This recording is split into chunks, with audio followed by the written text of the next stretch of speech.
الحمد لله نحمده ونستعينه ونستغفره ونعوذ بالله من شرور أنفسنا ومن سيئات أعمالنا من يهده الله فلا مضل له ومن يضلل فلا هادي له وأشهد أن لا إله إلا الله وحده لا شريك له وأشهد أن محمدا عبده ورسوله صلى الله عليه وعلى آله وأصحابه ومن تبعهم بإحسان إلى يوم الدين أما بعد. So as we continue discussing the book Hadith, Nukhbatul Fikr, by one of the ulama of contemporary who have written this mukhtasar on the book of Nukhbatul Fikr, and the original author is Ibn Hajar al-Asqalani rahimahullah ta'ala. And this book, it covers matters regarding ilm mustalah, so few pages, but well-known work in the field of hadith. So we've been covering this book regarding ilm mustalah al-hadith, or ilm ulum usul al-hadith, and we started discussion regarding hadith al-mardud. So he mentioned regarding concerning hadith al-mardud, and we have covered regarding what is said to be hadith al-mardud, and also some of the masail that relates to hadith mardud and hadith al-da'if. So hadith al-da'if, what is this? We have covered that matter.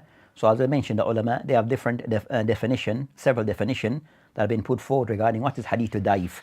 But as for what we have mentioned, that hadith al-da'if, that is ma faqada shart min shurut hadith al-maqbul. So if one of the condition or more of the condition of hadith of authenticity is missing, then the hadith is said to be da'if.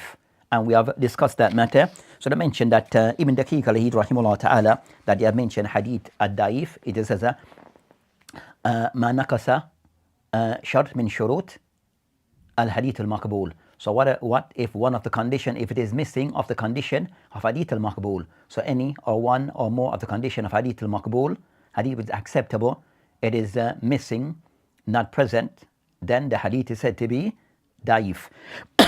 So as for today, we're going to somewhat discuss regarding a matter that is discussed heavily, and to give some clarity on this matter, we'll be discussing a matter regarding, as the ulama discussed concerning, that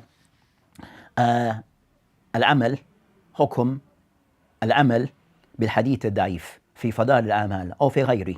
So what's the hukum in acting upon what's the hukum on acting on a hadith which is da'if in matters relating to فضائل الأعمال and others?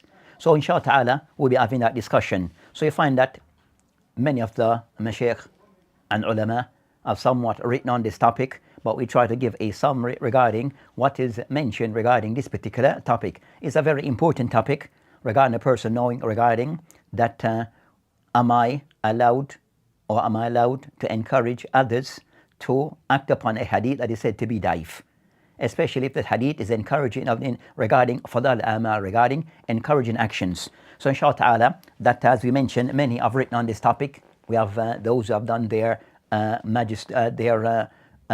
thesis on this topic, and many who have written on this topic. So today, inshallah ta'ala, and that discussion, it still continues. The ulama of past have discussed it, and also of contemporary. So let's give some insight as to what is mentioned by the ulama on this topic. So inshallah ta'ala, we'll dedicate this particular session on this in discussing this topic. So what inshallah ta'ala we hope to cover is about 4 or 5 areas of those matters.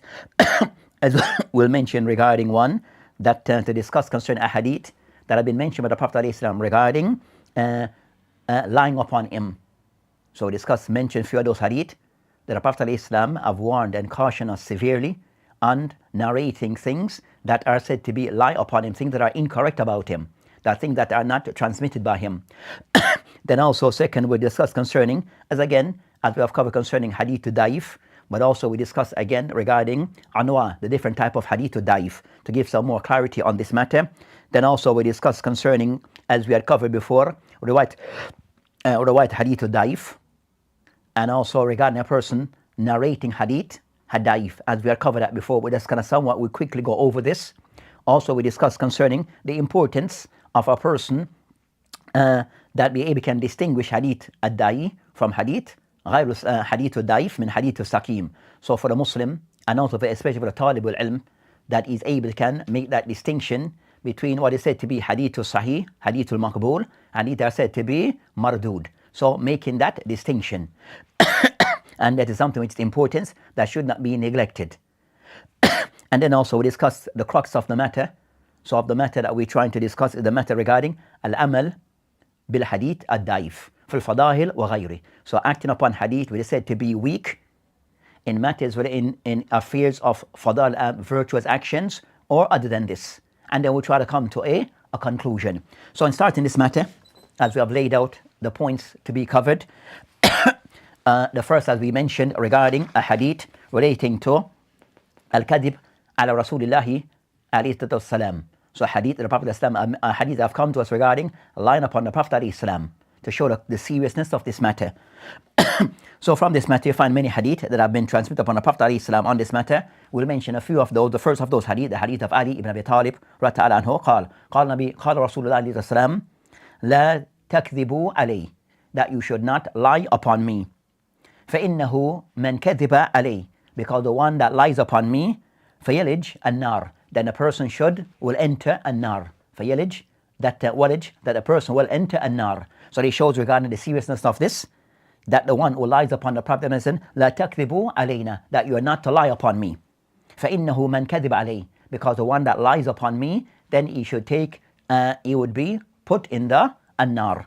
He will enter النار. They mentioned that particular hadith that we mentioned in the Sahih Bukhari and also in Sahih Muslim in his Muqaddimah. So the hadith that we mentioned, the first hadith of Ali ibn Abi Talib, hadith in the Bukhari in Kitabul Ilm, where he even mentioned a title, he mentioned Bab. So he mentioned Kitabul Ilm, Bab, Ithm, Man Kadhib, al-Nabi alayhi salam, that the chapter of the sin of the one that lies upon the Prophet alayhi salam. So to show the seriousness of this matter. And also Imam Muslim rahimahullah ta'ala that mentions in his Muqaddimah. Then the second hadith that we'll mention, the hadith of Anas bin Malik radiyallahu anhu, قال that the Prophet alayhi salam, he mentioned man ta'ammad alayya kadhib, that the one who intentionally lies upon me, the one who intends to lie upon me, فَلْيَتَبَوَّأْ مَقْعَدَهُ مِنَ النَّارِ, then he should take his place in the hellfire. He should take his seat in the hellfire. So also that hadith to show the seriousness on this matter. And that hadith that we mentioned here, also that hadith in the Sahih Bukhari and also Sahih Muslim in the Muqaddimah. So this hadith to show the seriousness of this matter. To the extent that Imam Muslim rahimahullah ta'ala in his Muqaddimah, he mentioned Bab Taghlith al-Kadhib ala Rasulullahi sallallahu alayhi wasallam, that concern the severeness of the one who lies upon the Prophet alayhi salam. So something which is very severe for one to lie upon the Prophet alayhi salam. So that's concerning the second hadith that we mentioned of Anas bin Malik. Also of those hadiths of the Prophet alayhi salam, hadith which is similar, that the hadith is narrated by Abu Hurairah radiyallahu anhu, that also mentioned something similar. So you find other hadith that the Prophet Islam mentioned that which is similar. We find those hadith of Abu Hurairah, also the hadith of Mughir ibn Shuba, where the Prophet Islam called in hadith, Inna al-kadhib alayya laysa ka-kadhib al-ahad, that lying upon me is not like lying upon others. As in the hadith of Mughir ibn Shuba, where he mentioned, Man kadhib alayya muta'ammid falyatabawwa maq'adahu min an-nar, that the one who lies upon me, the one who intention lies upon me, then he should take his seat in the hellfire. So again, that hadith that we mentioned, the Sahih Bukhari, show the seriousness of this matter. So these hadith that we have mentioned, that most of these hadith that they are found in Bukhari and Muslim, indicate that the Prophet Islam caution against the person who lies upon him. And also in the hadith that is in the Bukhari, where the Prophet Islam, he mentioned his hadith by stating the hadith of An Salama radiyallahu anhu, قال سمعت النبي عليه السلام يقول من يقول علي ما لم أقل, that the one who say about me that which I did not say, فليتبوأ مقعده من النار, then he should take his place in the hellfire. So the Prophet said, Man yaqul, the one who say upon me, alayya, upon me, ma lam aqul, what I did not say, then he should take his place in the hellfire. So again, that hadith in the Sahih Bukhari show the seriousness of this matter regarding the person that lies upon the Prophet Islam or attribute to the Prophet Islam things that he did not say. And also you'll find the other hadith of that nature. So those hadith that it shows the seriousness of the one who lies upon the Prophet Islam. So one to avoid of this matter. And most of the hadith we mentioned in the Sahih al-Bukhari. So from this ulama, they caution regarding that the Muslim that has to be very careful regarding things that he narrate and attribute to the Prophet Islam. That we find many hadith, or what are referred to as a hadith, that have come to us upon the Prophet Islam, but not everything is authentic. Not everything is suitable to attribute to the Prophet Islam. So we find hadith, as we mentioned, which is sahih, maqbool, valid, that goes back to the Prophet Islam and been authenticated, going back to the Prophet Islam, and those that are not. So for one to be very cautious or be mindful of this matter. So on this matter, that in the hadith in the At-Tirmidhi, rahimahullah ta'ala, قال من حدث عني, that they mentioned the hadith, that they mentioned that من حدث عني, that the one who narrates upon me, hadithan, that they mentioned hadithan of the Prophet Islam, وهو يرى أنه كذب, and a person see that it is something which is a lie, فهو أحد الكاذبين. So I mentioned, also mentioned, وهو أحد الكاذبين, that is one of the liars, or and one of the liars. So it shows regarding concern that the person who transmit something about the Prophet Islam and you see that the hadith is incorrect but still narrate it, then he's counted as a liar. So this hadith in the Tirmidhi, وقال in the Tirmidhi, هذا حديث حسن صحيح. So it shows regarding a person being very careful regarding narration upon the Prophet Islam. Then that matter somewhat is clear regarding that matter regarding line upon the Prophet Islam. And as the ulama mentioned, that line upon the Prophet Islam is considered to be of a major sin. So the one who lies upon the Prophet Islam, then that is said to be of a major sin that a person has fallen into. So that's concerning being cautious regarding what is attributed to the Prophet Islam, and not everything that is narrated upon him or transmitted upon him or said to be of going back to him, that it is correct. The second of those things that we'll cover regarding wujub marifatu, or wujub marifat hadith as-sahih min ad-daif. So wujub marifati hadith as-sahih min daif. So it shows regarding that to know that it is wajib, that a person put effort in being able to distinguish those hadith that is said to be sahih, maqbool, and those hadith which is daif. So the Muslim, and especially concerning a person who's a talib al-ilm, the ulama have mentioned regarding concerning the people regarding this matter, that they mentioned that the first group of people that should put that is upon them to ensure that what they are narrated upon the Prophet Islam is actually, they can make that distinction. They mentioned regarding concerning that one of those group of people, يجب على مشتغل بالحديث النبوية الشريف, that those who are involved in concerning that in the study of hadith, those people who have the ability, or those people who are, that's their field of specialization, that's their field of great interest. So they have that science, and they have the ability regarding or their study of that field. They mentioned regarding concerning that those people, for them to put as much effort possible in making that distinction, hadith to sahih from those that are not, because that's their field of specialization, that's their interest.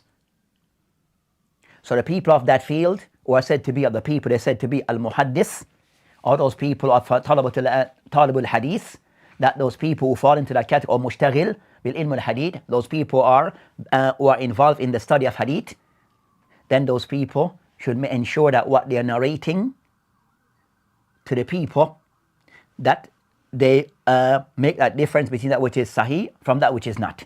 So it's upon those people to ensure that those things regarding that distinction is made.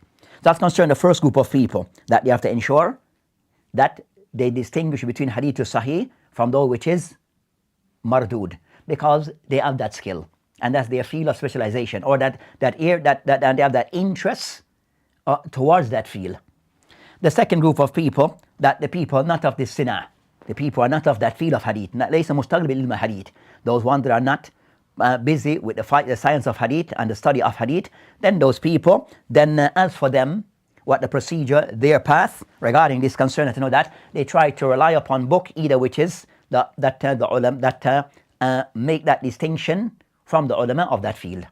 So the people who are not of the people of hadith, not of that science, they're not those ones who are busy with that science, who specialize in that field, then they should refer to the books of the people of Hadith, especially those ones who make that distinction regarding Hadith to Sahih from those that are not. So of those books, and so you find that books so you find books like Al-Bukhari, Muslim, make that distinction, and you find others who have made that distinction, so referring to the books of the ulama of Hadith, or to those people of that field. So is knowing, identifying those people who are said to be the people of Hadith, Al-Hadith, Al-Muhaddith, of that make those distinction and rely upon their work.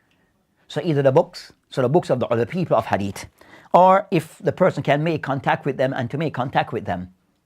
So the general thing regarding it, going back to those bona fide, credible ulama of Hadith, they are said to be the specialists of that field in whatever the generation. So referring back to the ulama of Hadith, or books that are specific to that topic of criticizing, distinguishing Hadith Sahih from those that are not. So that's concerning. So as that person, he doesn't per se attribute to the Prophet ﷺ things that may be false. So in that area, you find the people, the ulama of various science, that they should rely upon the ulama of Hadith and refer to the books of Hadith that will give them that clarity on Hadith that are said to be Sahih and those that are said to be Mardud.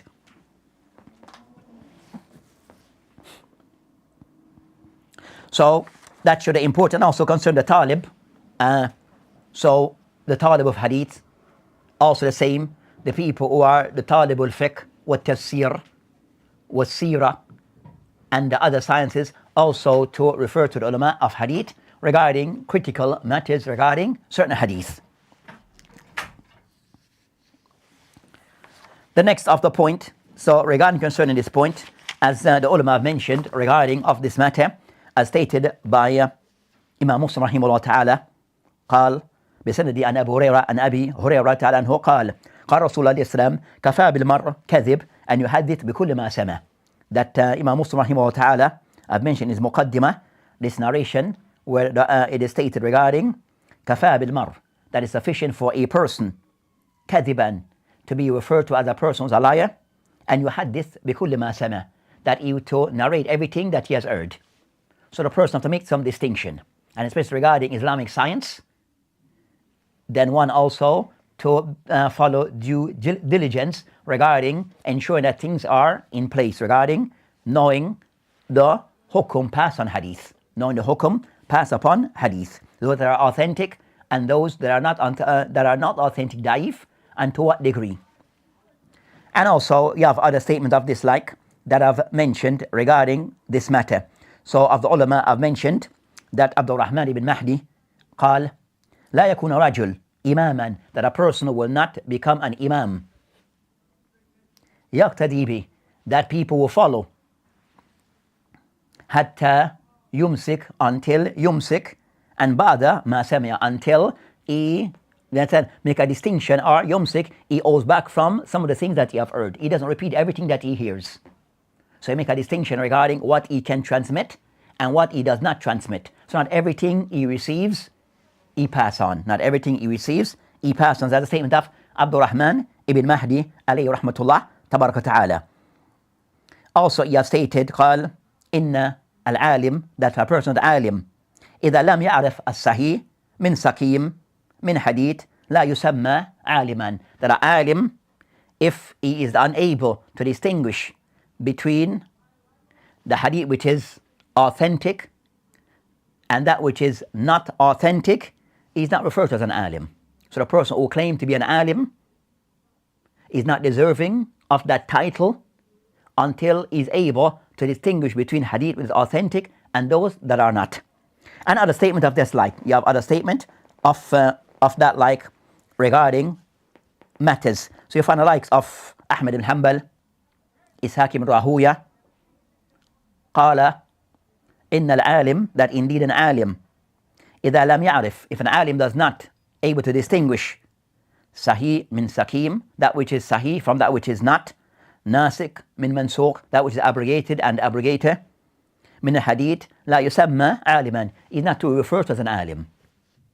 So the one who does not have these skills, is not mindful of these things, distinguishing hadith of sahih from that which is not knowing which is abrogated from the abrogated, then he's not said to be an alim.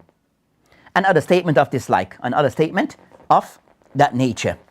The third of the points that we'll cover, so the third of those points to be covered, as we mentioned that, and as an introduction to what we're discussing, or in leading up to what we're discussing, that the person, known as we discussed before, Ta'rif Hadith Ad-Daif wa Anwa. So Hadith Ad-Daif, we have given definition before, and we mentioned that Ibn Daqiq al-Eid and of the ulama, that they have mentioned as to what Hadith Sahih, yeah, various definitions are given. Kull Hadith Ibn Salah and others are mentioned. Kullu Hadithin lam tajtama fihi sifat Hadith al-Sahih wala sifat al-Hasan wala sifat al-Hadith al-Hasan. That any hadith that does not fulfill all the criteria, all the condition of Hadith al-Sahih and Hadith al-Hasan, then it is weak. So the ulama mentioned that a long definition, somewhat summarize this, as mentioned by Ibn Daqiq al-Eid, that he mentioned in his book Al-Ikhtira, that he mentioned that Hadith al-Daif, Hadith al-Daif, huwa ma naqasa an darajat al-Hasan. Any hadith that is below that of Hasan. Any hadith that is below the criteria of Hadith Hasan, then it is Daif. So that's concerning Hadith al-Daif. And of those who have mentioned evidence, another definition, ما لم تتوفر فيه صفة القبول. That hadith daif, ما لم تتوفر, anything that does not comprise of hadith al-maqbul, that does not have the criteria of hadith al-maqbul, it is daif. So that's concerning hadith daif. And as we mentioned, that hadith daif, it have many categories. So the ulama have mentioned those various categories of hadith daif. Those I mentioned hadith daif, it goes into over 49 categories, as mentioned by Ibn Hibban. Also, Al-Iraqi, I mentioned that is over 42 different categories. Also, others have mentioned Thalatha wa Sittin is over 63 different categories, and others have mentioned other than this. So the ulama have mentioned that hadith daif, it fall into many categories. Of those things to take into account regarding hadith daif, like us that it fall into 3 different main aqsam, categories. Hadith daif fall into 3 main categories. The first, hadith mawdu'. Hadith al-mawdu'. So hadith al-mawdu' is said to be the worst category of hadith daif. Hadith al-mawdu'. So this is the worst of hadith daif. The worst, the bottom of the pit of hadith ad-daif. Hadith is said to be mawdu', fabricated. So fabricated, that means that in the isnad there's a person who is a liar, or a person who fabricates, make up things. So that hadith is mawdu'. The second, and that's the worst, the second type, which is a little above it, and I mentioned that that hadith shadid al-dhaf. So above this, a hadith shadid al-dhaf. So hadith is said to be very weak. So hadith daif shadid al-dhaf. So that hadith which is that the weakness, that severe weakness. Hadith severe weakness, where those hadith the ulama who sometimes will mention concerning fihi muttahim, that a person who said to be a one who is accused of lying amongst the people, but he doesn't lie about the Prophet Islam. Muttahim bil kadhib. So a person who lies in dealing with the people, but he does not lie upon the Prophet Islam. So that hadith is said to be shadid al-daf. Also, mujma ala tarki. A person also, we find a hadith that everyone agree regarding this person is dismissed. He's left behind. He's not to be taken from. Also, da'afahu, where the people also that they all him to be weak. Everyone agree that he's weak. Also, al-dhahib al-hadith, one who said to be dhahib al-hadith, that his hadith is said to be dhahib. It's the hadith is going away. Nam is going. Or halik, or a person said to be halik, or munkar, or saqit. Walaysa bi shay. So a person, or daif jiddan. So these type of terms or words indicate the hadith it is shadid al-dhaf. Muttahim, mujma ala da'af ala tarki, that all agree in leaving him, not taking from him. Dhahib al-hadith, his hadith is going. هالك, munkar, saqit, laysa bishay, da'if jiddan. Those words indicate that hadith is very weak, severe weak.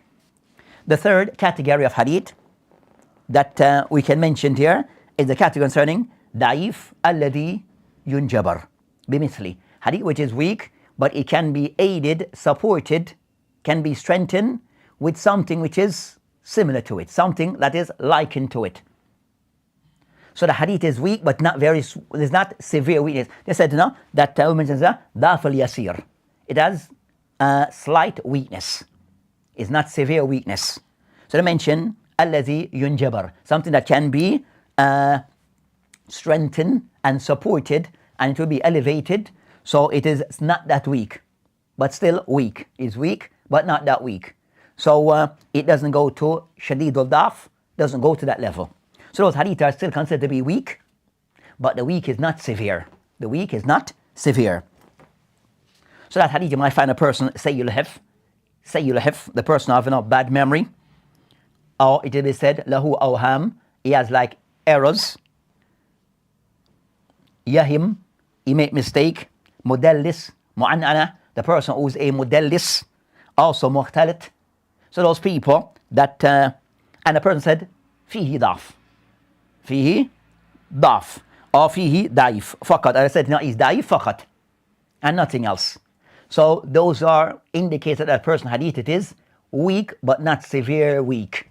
Not severe weak. So of those hadiths, that they have different categories. Some, the weakness is very intense. Some, shadid al-da'f, still very weak, and some which is weak, which is not that severe, not severe. So there are three different levels.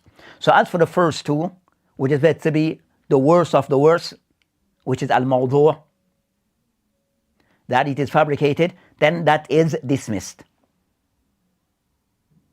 The second, da'if, shadid al-da'f, also those hadith that they are put aside. As for the one with the third category, da'f al-yasir, then that one, as will be the discussion regarding that one now, it is taken a bit different. It is looked upon a bit slight different. So you might find that ulama, when they discuss concerning the hadith, it was said that when the ulama discuss regarding acting or using weak hadith, they're talking about this third category. Da'if alladhi yanjabar bimithli. Hadith which is weak, but not severely weak. Hadith which is weak, but not severely weak, nor to the level, or even worse, mawdu'. So mawdu' and da'if, jiddan, they're dismissed. They're outside that discussion. They're outside the discussion. So discussion regarding da'if, yunjada, slight weakness. Da'f, yasir, it has slight weakness. So weak, but not severe weak. So on this matter, regarding our next discussion regarding narration, as we discussed before concerning narrating riwayat hadith al-da'if, we have mentioned before that that on the ulama, that is something they mentioned that that either it is musnada or ghayru musnada. So the hadith that is being narrated, being recorded, being narrated, but with the isnad, as we discussed that before regarding that is something to the ulama that somewhat they do narrate and record hadith which is said to be with a chain, and it is weak, and they see it as the blame is not on them, it's upon the person where they have given the isnad, so you to investigate and to study the isnad, and then so based upon this they are not at fault, but for the person then to investigate the isnad that they have given. So they mention man asnada faqad bariya, the one who have given the isnad, then there's no fault on him. There's no fault on him because he has given you an isnad. So as we mentioned that overall, regarding concerning the hadith, we said to be weak. That was part of our discussion. That which is said to be weak, not very weak. And then we have the other one we discussed concerning, and those ones that hadith that we discussed, the hadith that said not to be very, of those that said musnada. I don't want to mention that if it is mentioned musnada, then it's upon the person. Nam, to look into those hadith, as we are covered before. And the ulama regarding hadith that are not said that are weak, but not severely weak, that the ulama have a different approach. As I mentioned regarding concerning that, the ulama who have spoken about this topic, that they have mentioned regarding that many of the ulama, or some of the ulama, that have given allowance for a person to narrate hadith which is daif. That to narrate hadith daif, then there's allowance by the ulama regarding that, especially concerning those which are musnada. And if it is musnada, the person does not even have to clarify its weakness. If the hadith is musnada, come with a full chain, then the person does not have to clarify the weakness of the hadith. As the isnad, it will speak for itself. So that's concerned that matter. As for those ones without isnad, then as we mentioned that those ones that are without isnad, for example, a book Riyadus Salihin, so a book which is said to be musnada, that we have Abu Dawud, Sunan Abu Dawud, Jami' at-Tirmidhi, Al-Mujtaba lin-Nasa'i, Sunan Ibn Majah. So these 4 books that we have hadith that are said to be weak, but they mention the author, all of those authors mention the isnad. At times they may clarify some of those weak hadith, and at times they may not. So the ulama mentioned that it is that the practice of the ulama, that if they mention the isnad, then it is not compulsory upon them to clarify whether the hadith is that the weakness in the hadith, as they have mentioned the isnad, and that is sufficient. You don't have to clarify the weakness of the hadith or the state of that hadith. Then, as we mentioned, that as for other books, such as books that are not musnada, such as the books such as Riyadus Salihin, Mishkat, and other books of hadith, Bulugh al-Maram, these books of hadith, that they come with hadith, but they are not with an isnad. Then the ulama now discuss regarding, is the person allowed, should a person clarify the weakness in this isnad? As we mentioned that the ulama have an approach regarding that even those books, that the general rule is that not clarifying is not, the person can do so if he's addressing people of ilm. The person, if it is not, it is mentioned without, the person might use a word, but the person does it in a way that you use the word, as they are mentioned, consider that balagana, and Rasul, balagana, use the word like balagana, that use the word ja'anhu, alayhi salam, or they mention ruya, and Rasulullah alayhi salam. So those type of words, they said, sigat al-tamrid. That mention, yuqal, it is said, dhukira anhu, it is mentioned upon the Prophet alayhi salam. So these type of terms are said to be sigat al-tamrid, where the person is indicating that it has some type, it is not one which is done in a convincing way, in a way which is show concerning some form of weakness. So they mentioned that can be done, but this is in speaking to people of ilm. As for the awam of the people, then it's for the person to clarify. So we have hadith that are being mentioned or in books that without isnad, that if the person addressing ulama wa talabatul ilm, then he should prefer, before use the word sigat al-tamrid in narrating those hadith,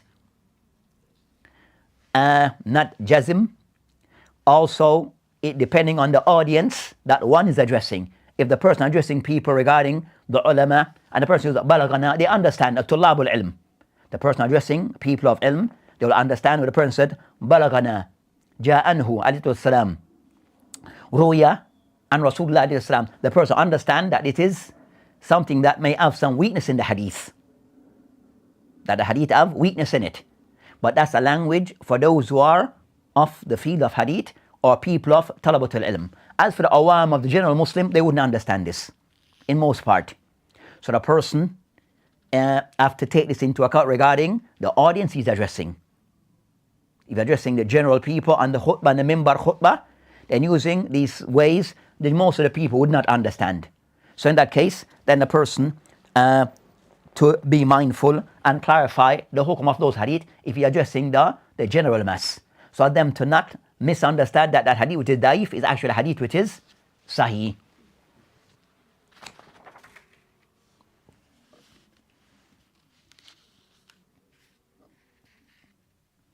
Ahmed Shakir of the ulama of contemporary mentioned, وَالَّذِي أَرَاهُ, as for what I see, أن البيان الضعيف, as to clarify hadith which is ضعيف, بيان ضعيف في الحديث, to clarify hadith that is ضعيف, واجب على كل حال, that is something which is واجب على كل حال. لأن ترك البيان, because leaving away, giving this clarity, the clarity of the hadith being authentic or not, يوهم مطلع عليه, that a person may have a misunderstanding regarding this matter, وأنه حديث صحيح, we might believe the hadith is authentic, خصوصا إذا كان ناقل من علماء الحديث, especially the person who's narrating the hadith is said to be one of the ulama of hadith, and the listener may think because the person who's narrating hadith, the person one of the ulama of hadith, so the hadith is authentic, but the reality is different. الذي يرجع إلى قولهم في ذلك, so the people of hadith, it is said that to be mindful when they're addressing the general public, that they should give clarity when they use hadith which is daif, or mention hadith is daif, to give clarity so as not know the general people does not have a misunderstanding regarding this hadith or think the hadith is authentic when it is not.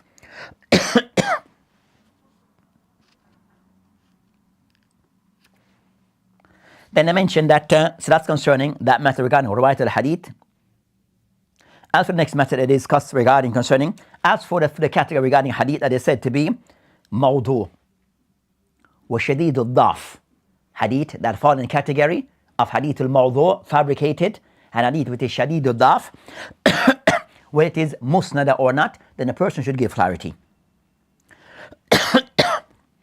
The mention a hadith that is of the level of hadith which is mawdu and shadid al-daf, if we consider hadith which is mawdu, then the person that he should give clarity, should mention this. When hadith is da'if, shadid al-daf, very weak, or the hadith is mawdu, then the person cannot remain silent. The person cannot remain silent.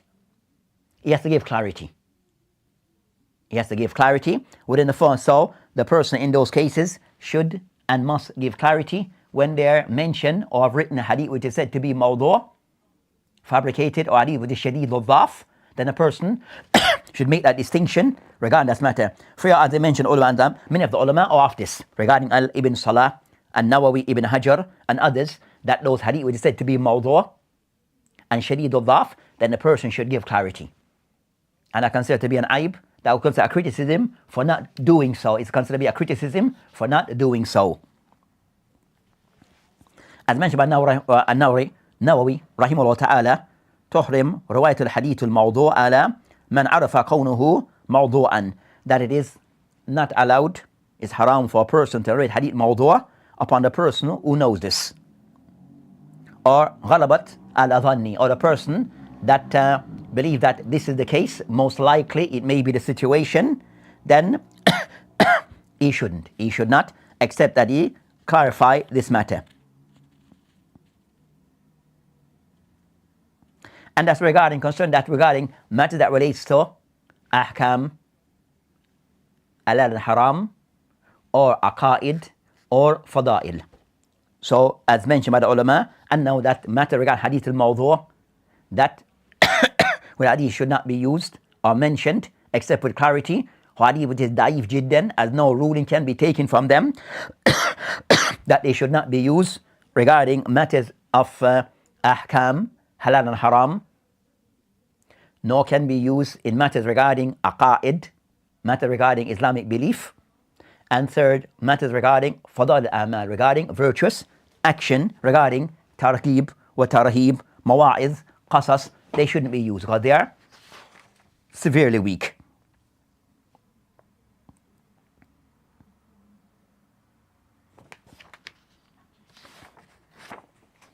The next, so in moving,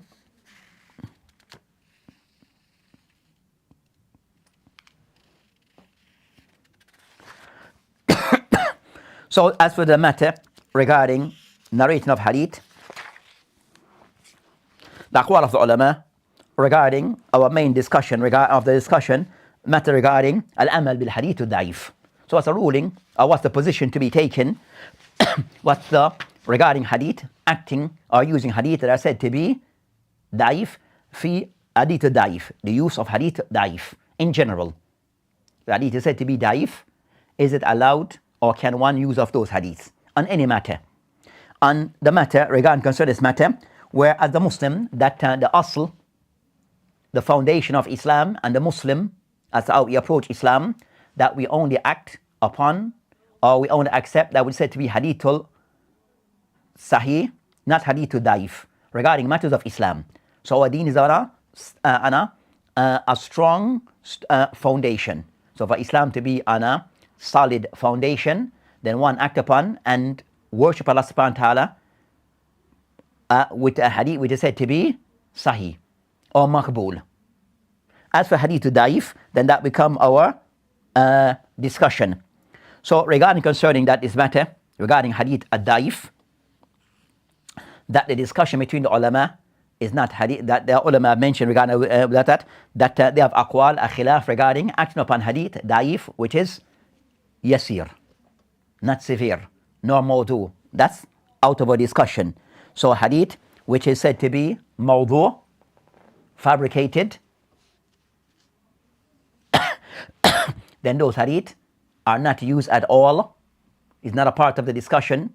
Also hadith with shadid al-dhaf, also not a part of the discussion concerning hadith daif, yasir. As for those hadith, regarding the ulama, they have 3 aqwal. So as we mentioned, that for a person to understand the hadith of daif that is being discussed, is those hadith that are said the weakness is not severe. As for those that are said to be the weakness is severe, or to even worse than this, mawdu, those 2 categories is out of a discussion. It is out of our discussion, as they have no bearing and carry no value and weight, because they are very weak. They are very weak or severely weak. So as for the aqwal of the ulama, the position taken by the ulama on this matter, in summary, these are the following aqwal. The first aqwal, thalatha aqwal of the ulama. Those who state la ya'mal bihi mutlaqan, regarding hadith ad-da'if, is not to be taken and to use at all regarding any matter of Islam, mutlaqa. So not to be used regarding any matter of Islam, whether that matter includes la fi ahkam ash-shar'iyya, they are not to be used in any way regarding matters relating to halal and haram, matters of the sharia, matters regarding la fil fada'il, nor even in matters regarding virtuous actions. So that's the view taken by some of the ulama. So matters regarding aqaid, they are not to be used. So in those areas of aqaid, not to be used. Matters regarding ahkam ash-shar'iyya, saying something halal or haram, they are not to be used, or matters of the deen, or matters reading, including also matter regarding fadal al-amal, tarhib or tarkib. All of these, they are not to be used at all. Hadith wadif are not to be used at all for anything related to Islam. And of those that is mentioned regarding that, it is stated that of those who have taken this position, Ibn Sayyid al-Nas mentioned that Hakahu Ibn Sayyid al-Nas and Yahya ibn Ma'in, so Yahya ibn Ma'in, and also that's the view taken by Ibn Abi Bakr ibn al-Arabi, Abi Bakr ibn al-Arabi al-Maliki. Also, it's the view that is said to be the view of Imam Muslim. There's a discussion regarding, is this the view of Imam Bukhari? So of those who kind of somewhat they believe that, are inclined toward that this is the view of Imam Bukhari, based upon that the book that he have, Al-Jami' al-Sahih, is stipulated that is all hadith which is authentic, that is being used. So they mentioned that seems to be his views, but others may challenge that discussion. There's nothing they say Sariyah from Imam Bukhari saying that hadith da'if cannot be used, but I mean that but that's what some who incline towards, that the view of Imam Bukhari. But Imam Muslim rahimahullah, in his Muqaddimah of his Sahih, he kind of somewhat, use harsh words, kind of somewhat indicate this, not accepting narration which is said to be from people who are weak. And that is the view that is proposed or mentioned by Al-Qasimi. So Qasimi have in the book Qawahid al-Tahdith that attribute those views to Bukhari and Muslim. But I'll mention that with Bukhari, some of a discussion. Also of those who align to that view, Ibn Hazm al-Zahiri. So Ibn Hazm al-Zahiri that align to that view. So he's more aligned towards only hadith with the authentic to be used and hadith da'if are to be dismissed. So that's the first view of some of the ulama who have taken that view. The second opinion on this matter, أنه يعمل به مطلقا. The second opinion, that one can act and use hadith ad-da'if in the matters of the deen, in general, and in all matters. So for them, hadith ad-da'if can be used on all matters regarding ahkam, halal and haram, matters regarding aqaid, matters regarding fada'il.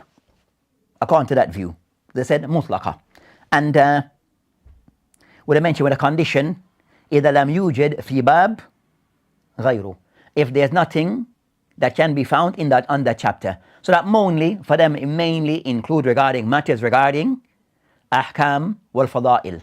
For them, it mainly, that view regarding يعمل به مطلقا in the areas of aqaid, in the areas of ahkam and fada'il. As the matter regarding aqaid is a bit different.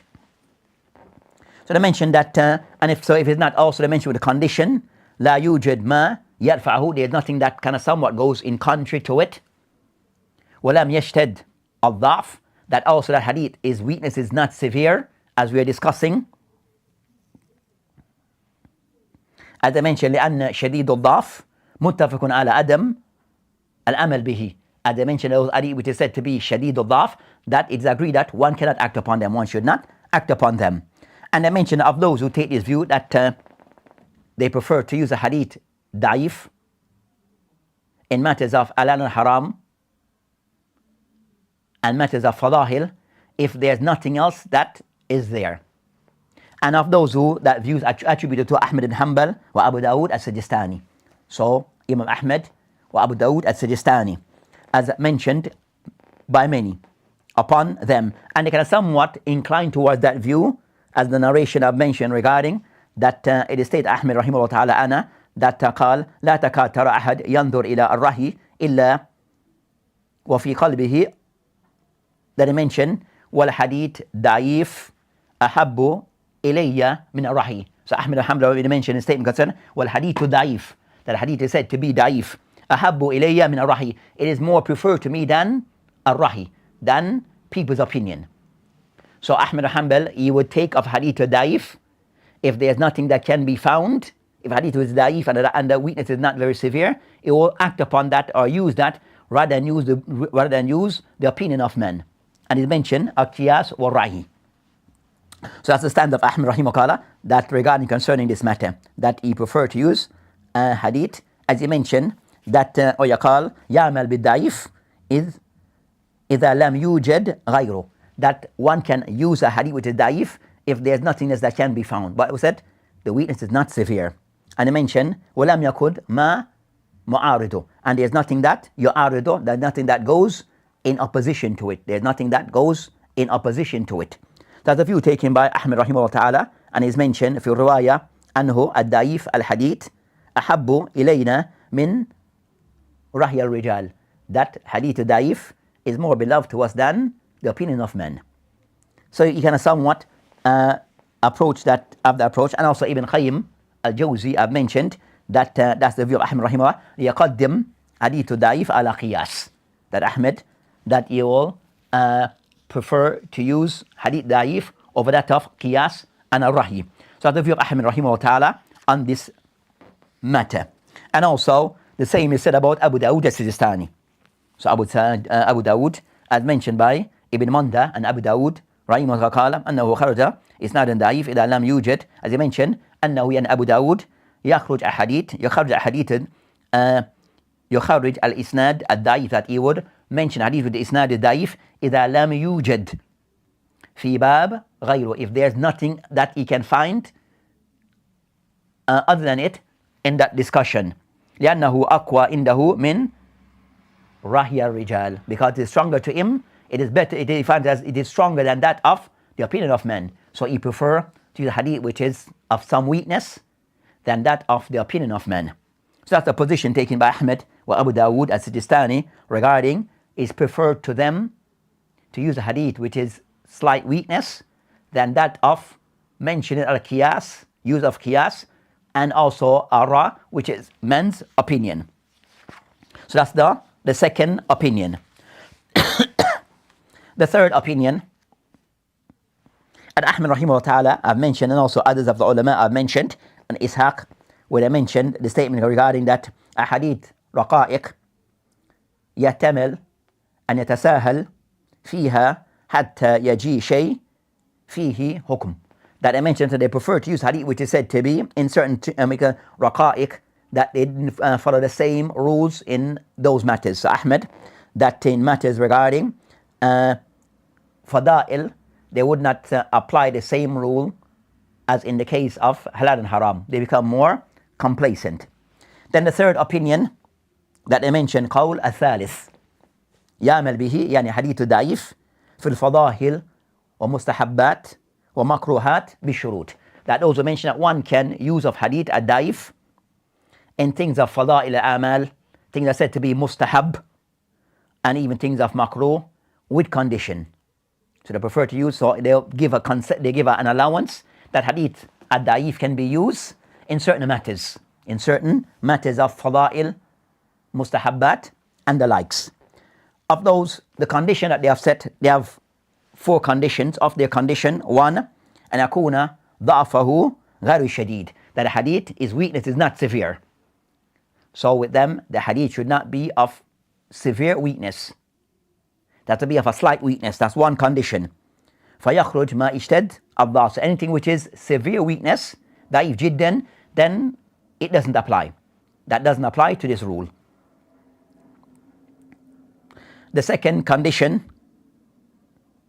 so that's of opinion taken by some, أن يكون حديث في فضائل وما في معناه معناها, and also hadith of fada'il that are written that regarding matters of fada'il, is regarding matters regarding fada'il. أن يكون حديث في الفضائل, so that's be in things of fada'il, and I mentioned وما في معناها, and things of it that include concerning things of, they said no, mustahabbat according to some. So things regarding qisas, things regarding anbiya, qisas al-anbiya, matters regarding seerah. So those are areas, tafsir at times that doesn't include things of ahkam, halal and haram, or aqaid. So they see that those hadith can be used in those things. So in things of raqa'iq, was zuhd, weak hadith can be used, but there's nothing that is not severe weak, and it's regarding things of virtues. Also, third condition, and yandarij tahta asl ma'mul bi, that also it has to be within something which is already established, that the hadith must be discussing something that's already established. But this hadith that mention it already is, that act is already established, but this hadith that is being used, it has some weakness, but the matter is already established. And the fourth that I mentioned, أن لا يعتقد عند العمل به ثبوتي, that one should not in acting upon it believe that the hadith is authentic, not believe in the authenticity of the hadith even though you're acting upon it. باب يتخذ الاحتياط, but the person can somehow believe that it's more preferred to be done, but not to say this the hadith is authentic upon the Prophet ﷺ, but just act upon it out of believing that that's as something which is a virtue which is allowed due to it have a basis. So that's concerning those conditions that they mentioned 4, and others may have. So those are a condition that they are put in place regarding this matter. النووي رحمه الله تعالى النووي in the book الأذكار mention قال العلماء من المحدثين والفقهاء, that ulama, the muhaddithin الفقهاء وغيرهم, and other than them, يجوز ويستحب العمل في الفضائل والترغيب وترهيب بالحديث ضعيف, that they give some allowance and prefer to act upon in matters of fadail, virtuous action, targhib wa tarhib, encouraging thing to act upon hadith which is daif, which is hadith with daif, ma lam yakun mawdu', Allah is not said to be mawdu', that's not said to be mawdu'. So that's concerning the view of some of the ulama on this view of the, so that's the position of the ulama. And as mentioned by Ibn Ma'in and others, that mention that recording hadith regarding raqa'iq and those type of topics, they kind of somewhat more lenient regarding that matter. So matters regarding those matters, they are more lenient on those matters.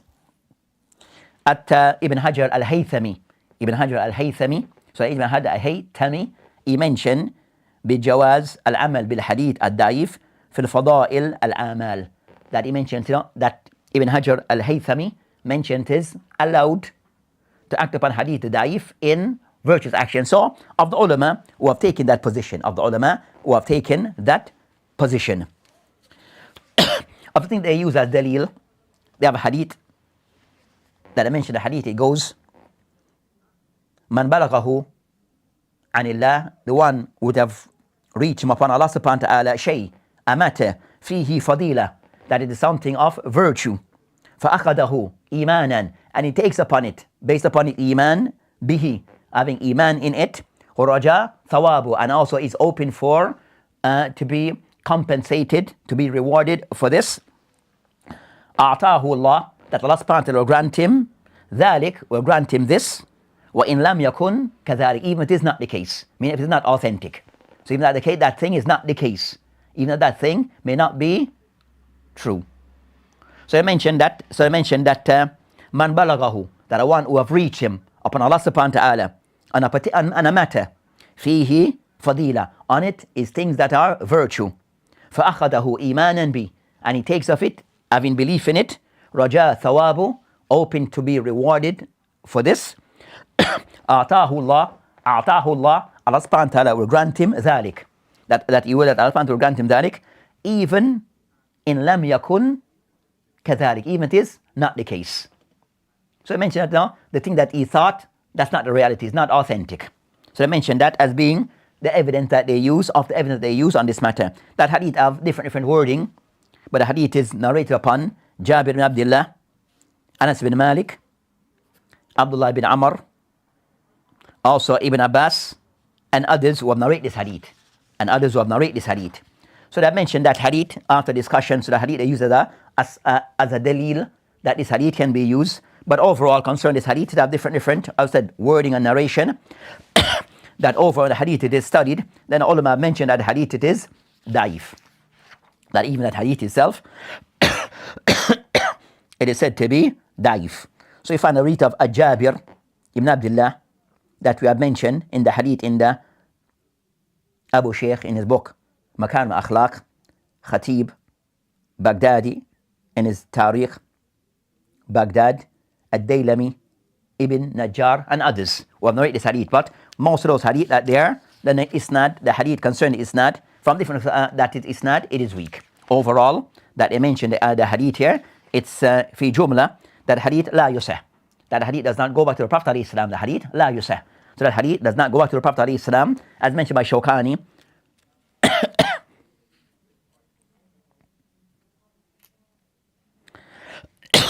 As mentioned by Ibn Hajar, la aslahu, that have no asl. Ibn Hajar mentioned la aslahu. Then even Shawkani mentioned wal qalb yashad, that one's heart be a witness, be what? Ma waradat fi hadha mana wa butlan. That well, in one heart, that it be a witness that this hadith is something which is fabricated and has no bearing. And also mentioned that Ibn Hajar rahimahullah ta'ala mentioned la aslahu. Ibn Hajar mentioned la asl lahu.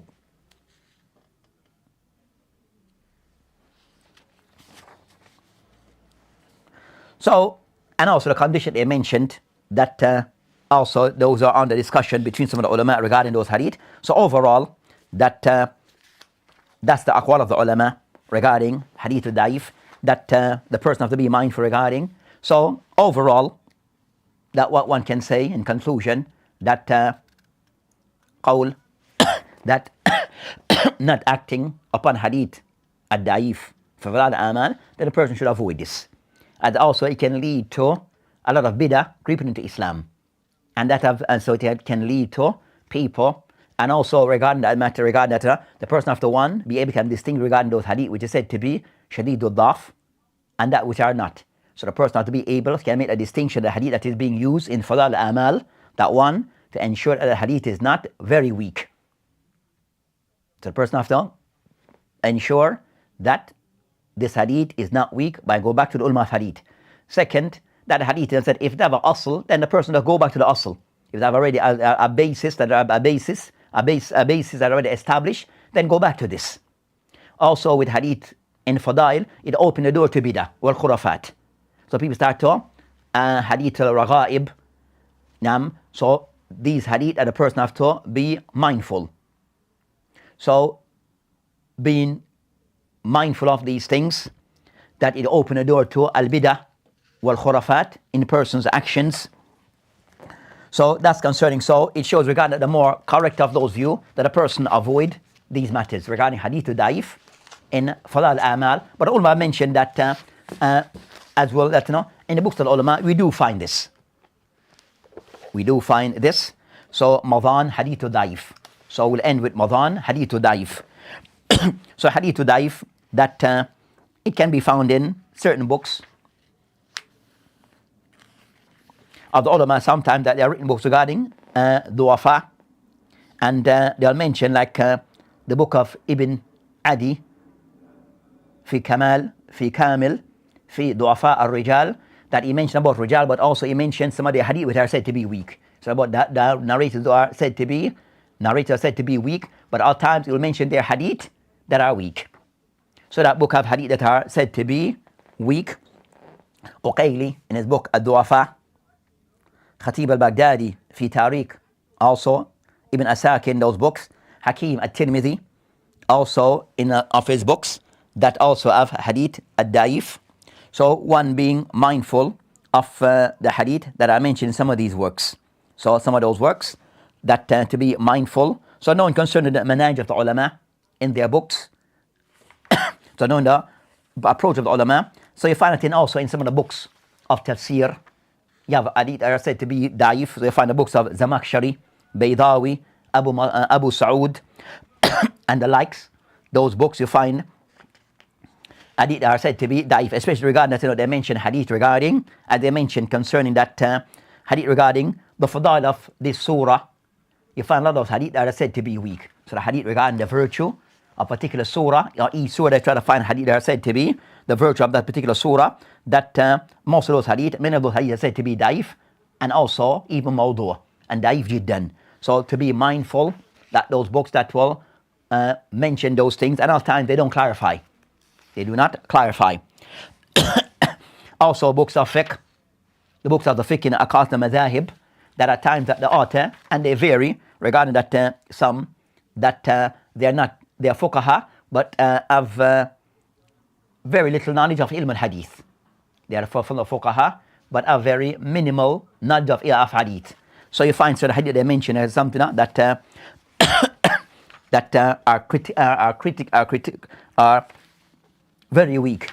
So you find also the books of fuqaha, that the ulama also have books of takhrij, a particular book. So you have certain books that are takhrij, or particular books that will go to a particular book and take out a hadith from those books and grade them. So you have Ibn Hajar, Zayla'i, Ibn Mulaqin, and others who have studied, go to a particular book that are well known and established, whether in fiqh, in tafsir, and other books in usul al-fiqh, and they will take out all the hadith in those particular book, and they'll study those hadith and pass a grading. So I find that in tafsir you have works of that nature, in the books of fiqh, in all the madhahib you'll find books of that nature. Al-Zayla'i for the Hanafi, that and others who have Ibn Mulaqin, Ibn Hajar, who have done for the Shafi'i, Shaykh Albani for the Hanabila. So you find some of the Mashaykh al ulama who have done works on particular madhahib.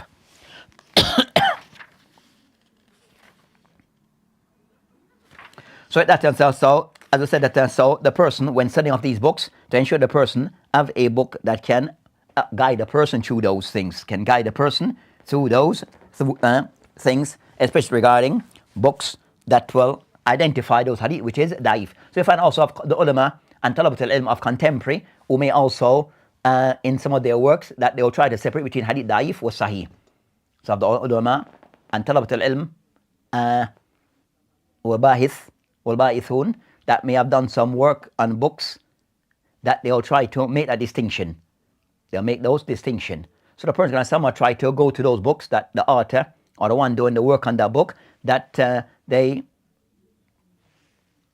do mention these things. They do mention and give attention to the hadith that are mentioned in those books. So that inshallah ta'ala is the general discussion regarding hadithul da'if.